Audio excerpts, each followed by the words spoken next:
Assalamualaikum warahmatullahi wabarakatuh. Selamat datang kembali Bapak, Ibu, serta rekan-rekan semuanya di kelas Pancasila bersama saya Muhammad Nur Ramadan. Pada sesi ini kita akan membahas materi dasar Pancasila yang relevansinya terhadap kehidupan sehari-hari sangatlah tinggi, yaitu membangun etika berwarga negaraan dalam ruang cyber.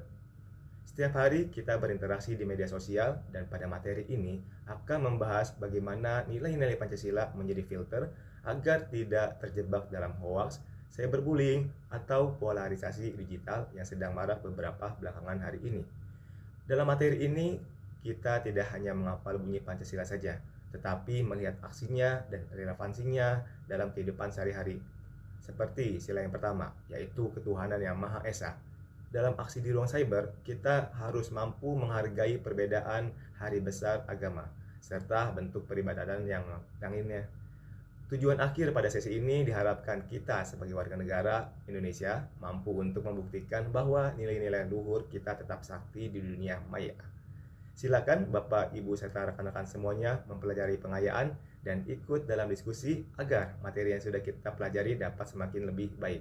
Terima kasih. Wassalamualaikum warahmatullahi wabarakatuh.